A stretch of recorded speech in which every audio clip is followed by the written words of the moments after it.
जय श्री राम दोस्तों आज हम बात करने वाले हैं कलयुग के ऐसे कुछ भयानक सत्य जो अभी होना बाकी हैं।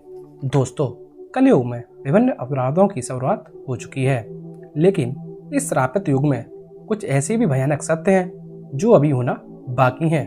विष्णु पुराण में बताया गया है कि जैसे जैसे कलयुग के अंत का समय नजदीक आएगा, मनुष्य की उम्र धीरे धीरे कम होती जाएगी और आखिरी में जाकर केवल 20 साल की रह जाएगी।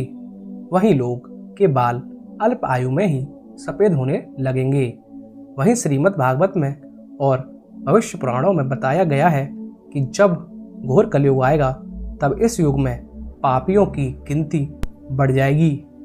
तब इस दुनिया में अधर्म का राज तेजी से बढ़ जाएगा और चोरी, डकैती, लूटपाट या अधर्म ही फैला रहेगा। कहा जाता है कि कलयुग में वो समय भी आएगा कि जब एक भी स्त्री ऐसी नहीं बचेगी जो अपने पति की इज्जत करती हो। वो सभी पराये मर्दों के साथ संबंध भी रखेंगी। मनुष्य 16 साल की उम्र में ही वृद्ध हो जाएंगे और स्त्रियां 8 से 10 साल की उम्र में ही गर्भवती हो जाएंगी। इतना ही नहीं, महाभारत में भी कलयुग के अंत में होने वाले प्रलय का वर्णन किया गया है।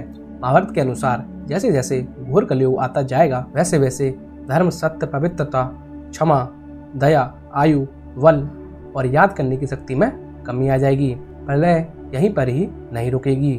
महाभारत में भी बताया गया है कि जैसे जैसे घोर कलयुग आएगा तब कभी बारिश नहीं होगी। सूर्य का तेज इतना बढ़ जाएगा कि सातों समुद्र और नदियां सूख जाएंगी। मौसम में ऐसे बदलाव आएगा जिसे समझ पाना मुश्किल हो जाएगा। कभी कड़ाके की सर्दी पड़ेगी, कभी पाला पड़ेगा, कभी आंधी चलेगी और कभी गर्मी पड़ेगी और कभी बाढ़ आ जाएगी। गर्मी इतनी बढ़ जाएगी कि पाताल लोक तक सब भस्म हो जाएंगे।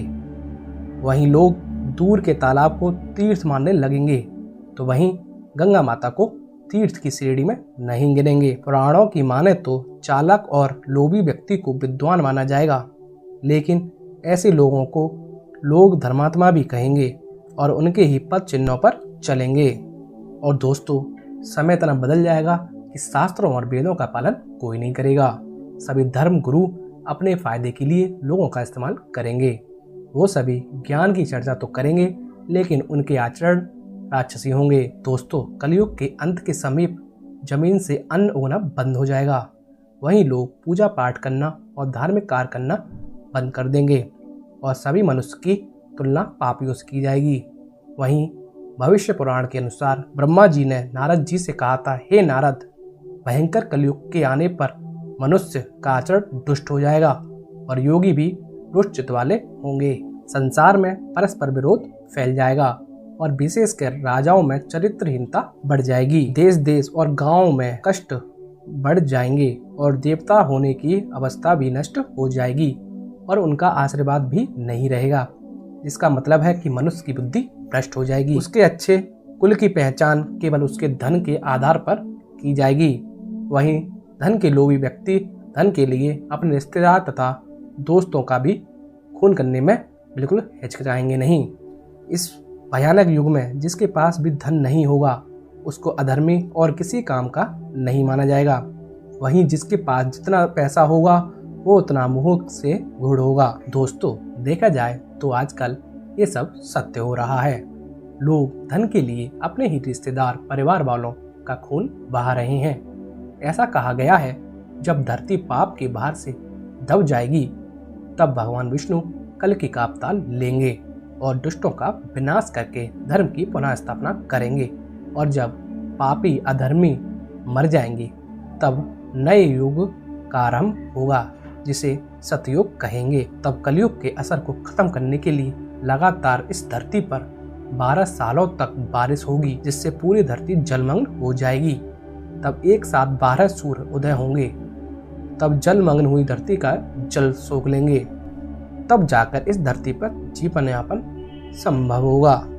वहीं दोस्तों, आपको ये भी बता दें कि वेदव्यास जी ने कलयुग को ही सबसे बताया है। उन्होंने कहा है कि सतयुग में 10 साल की भक्ति से पुण्य की प्राप्ति होती है। वहीं त्रेता तथा द्वापर युग में सिर्फ 1 साल के तप से पुण्य प्राप्त होता है।